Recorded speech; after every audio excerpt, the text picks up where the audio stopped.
Hey everyone, welcome back to my channel Pooja की journey official. And जैसे कि आपको पता है कि मैं अपनी कैंसर जर्नी के हर एक टॉपिक पर एंड जो मेरे साथ हुआ एंड जो मेरे साथ हो रहा है, ये सारी चीज़ों को मैं अपनी वीडियो के थ्रू आपके साथ शेयर कर रही हूँ। तो आज भी मैं एक नए टॉपिक के साथ आई हूँ जिसमें मैं आपको बताऊंगी कि मेरी सेकंड सर्जरी के टाइम भी मुझे ट्यूमर था, बट मेरा ट्यूमर अकेला रिमूव क्यों नहीं किया गया, उसके साथ मेरे दोनों साइड की ओवरी एंड यूट्रस क्यों रिमूव किया गया। तो आज हम इस टॉपिक पर बात करेंगे। एंड अगर आप मेरे न्यू व्यूअर्स हैं, मेरे वीडियो को फर्स्ट टाइम देख रहे हैं, तो मेरे चैनल को सब्सक्राइब जरूर कर लीजिए। एंड वीडियो अच्छा लगता है तो उसे लाइक एंड शेयर जरूर कीजिए। तो एंड वन मोर थिंग कि अगर आप मेरी जर्नी की से रिलेटेड पिछली वीडियोस देखना चाहते हैं तो आप मेरे चैनल पर जाकर देख सकते हैं, जिससे कि मेरी आज की वीडियो आपको इजीली क्लियर हो पाएगी।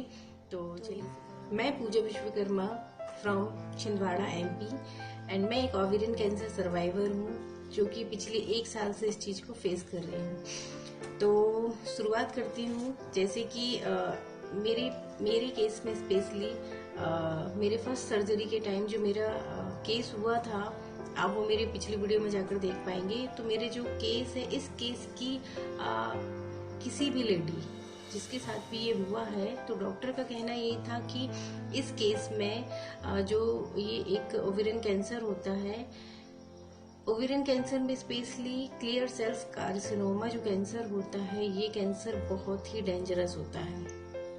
एंड इसके जो सेल्स होते हैं ये बॉडी में बहुत ही तेजी से फैलते हैं और ये बहुत ही रेयर लोगों में देखा जाता है।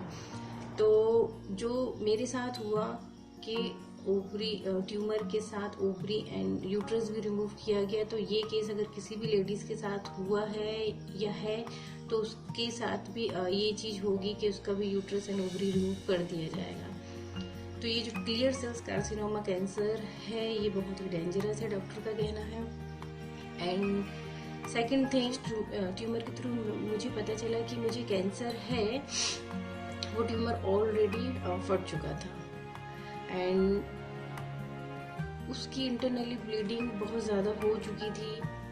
एंड जब से मुझे फील हुआ तब से लेकर सर्जरी तक का जो टाइम था वो 15 to 18 आवर्स हो चुके थे। तो मेरी बॉडी में उस चीज़ के कैंसर के सेल्स फैलने की बहुत ही ज़्यादा चांस थे एंड हो सकता है कि फैल भी चुकी हूँ, क्योंकि उस टाइम तो सिर्फ ट्यूमर रिमूव किया गया था, ओवरी नहीं निकाली गई थी।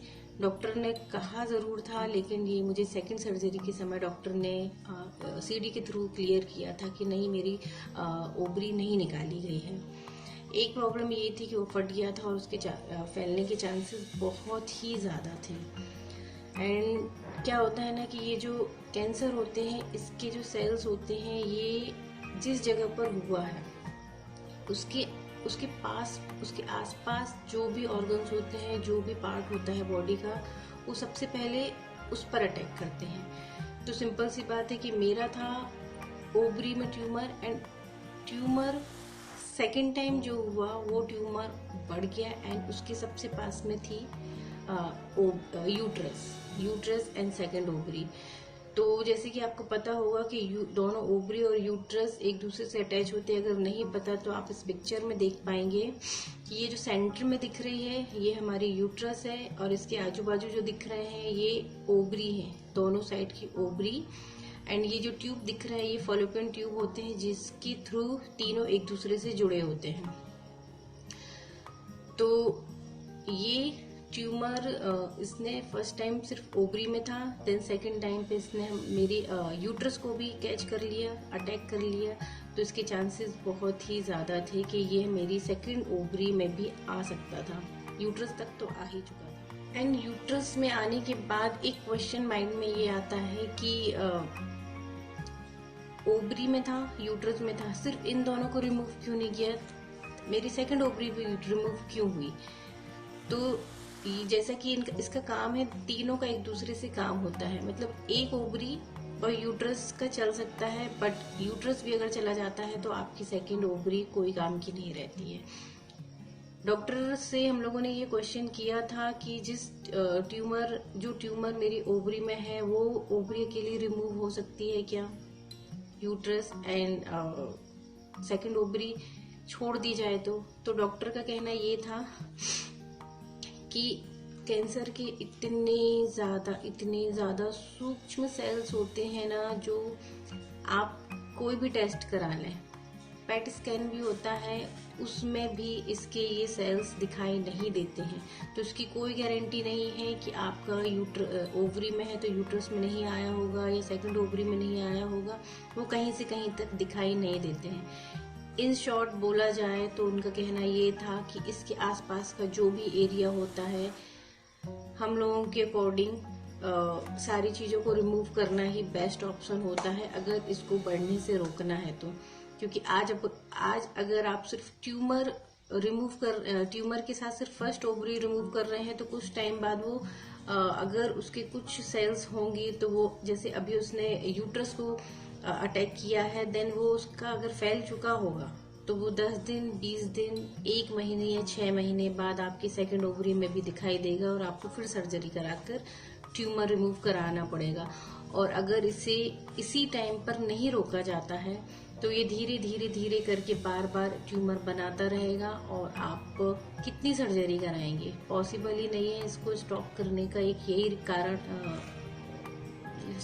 रोकने का एक यही जरिया है कि आप उसके आसपास के एरिया को टोटल रिमूव कर दीजिए। इस पर भी 100% श्योरिटी नहीं देते हैं डॉक्टर, मीन्स इस पर भी 99% बोलते हैं कि रोका जा सकता है, बट ये कोई गारंटी नहीं है कि 5 साल 10 साल बाद ये चीज दोबारा नहीं आएगी। कीमोथेरेपीज होती हैं बट कभी कभी ये रिकरेंस भी होता है। तो ये सारी चीजें डॉक्टर का कहना था कि एक बेस्ट ऑप्शन यही होता है कि अभी ये आपका ओवरी से यूट्रस पर आया है, इसके पहले कि ये सेकंड ओवरी में जाए हमें तीनों चीजें रिमूव करनी होगी और ऊपर की पार्ट पर आए, लाइक ऊपर साइड आए फेफड़ों में, किडनी में, तो वो पेट के पास की जो झिल्ली होती है उसे भी रिमूव किया जाता है। एंड मेरे फर्स्ट ट्यूमर जो फर्स्ट सर्जरी हुई थी मेरी नवंबर में, उस टाइम भी सिर्फ ट्यूमर रिमूव किया गया था। अगर ओवरी भी रिमूव कर दी गई होती, मे बी ये मेरा सेकेंड ट्यूमर नहीं होता, बट वो ओवरी रिमूव नहीं हुई एंड सिर्फ ट्यूमर रिमूव किया गया। कुछ सेल्स रह गए होंगे जो कि 6 महीने के अंदर इतनी जल्दी फैले, इतनी जल्दी उन्होंने एक बड़ा ट्यूमर बना लिया। तो बहुत ही डॉक्टर के अकॉर्डिंग डॉक्टर का कहना ये था कि ये सारी चीजों को क्लियर करना होता है, उन्हें रिमूव करना होता है अगर आपको आगे सेफ होना है तो। And this is the main reason कि मेरा ट्यूमर के साथ दोनों साइड की ओवरी एंड यूट्रस भी रिमूव किया गया। एंड इस पिक्चर में जो आप देख रहे हैं ये मेरी सर्जरी के टाइम की पिक्चर है। ये मेरे जब सर्जरी हो रही थी उस टाइम पर डॉक्टर ने क्या बोलना चाहिए क्लिक की थी। एंड स्पेशली डॉक्टर जब उनके पास कुछ स्पेशल केस आता है तो वो उसकी पिक्चर्स एंड वीडियो सीडी बनाकर रखते हैं, मे बी उनकी रिसर्च के लिए। एंड अगर फैमिली वाले लेना चाहते हैं तो फैमिली को भी दिखाते हैं वो। तो ये पिक्चर उन्होंने मेरे हस्बैंड को दी थी। एंड इस टाइप की जब डॉक्टर सर्जरी करते हैं तो पेशेंट की बॉडी से वो कुछ भी रिमूव अगर करते हैं तो वो पेशेंट की फैमिली मेंबर में जो भी देखना चाहता है, समझता है, वो किसी एक मेंबर को बुलाते हैं और बॉडी जो भी रिमूव किया है वो चीजों को उनके सामने रखते हैं, दिखाते हैं, समझाते हैं कि पेशेंट की बॉडी की इस पार्ट में ये प्रॉब्लम थी, ये प्रॉब्लम थी। इस टाइप से ये क्लियर करते हैं कि जिस चीज को रिमूव किया गया उसका मेन रीजन क्या था। एंड मेरे केस में भी जो मेरी सर्जरी में यूट्रस एंड ओवरी निकाली गई थी वो सर्जरी के बाद डॉक्टर ने मेरे हस्बैंड को इस तरीके से हाथ में लेकर दिखाया था, जो कि मेरे हस्बैंड बिल्कुल भी नहीं देख पा रहे थे। उन्होंने मुझे बताया कि वो जस्ट यहाँ वहाँ देखकर आंसर कर रहे थे। तो इस टाइप से ये सारी चीजें होती हैं। एंड मे बी आपको क्लियर हो गया होगा कि इस टाइप के केस में ट्यूमर अकेला रिमूव नहीं होता है, उसको बढ़ने से अगर रोकना है आपको तो उसके आसपास जो भी ऑर्गन्स होते हैं, जो भी बॉडी के पार्ट होते हैं, उन सारी चीज़ों को रिमूव करना बहुत ज़रूरी हो जाता है। And this is the main reason. I hope video आपको अच्छा लगा होगा एंड वीडियो को यहीं स्टॉप करते हैं। नेक्स्ट वीडियो जल्दी आएगा और वीडियो में आपको कुछ भी हेल्पफुल लगा हो, कुछ भी समझ आया हो, किसी दूसरे के लिए हेल्पफुल लगता है तो मेरी वीडियो को शेयर ज़रूर कीजिए। वीडियो अच्छा लगा है तो लाइक कीजिए और अगर मेरे चैनल को सब्सक्राइब नहीं किया है तो अभी सब्सक्राइब कीजिए एंड मिलते हैं नेक्स्ट वीडियो पर। Thank you.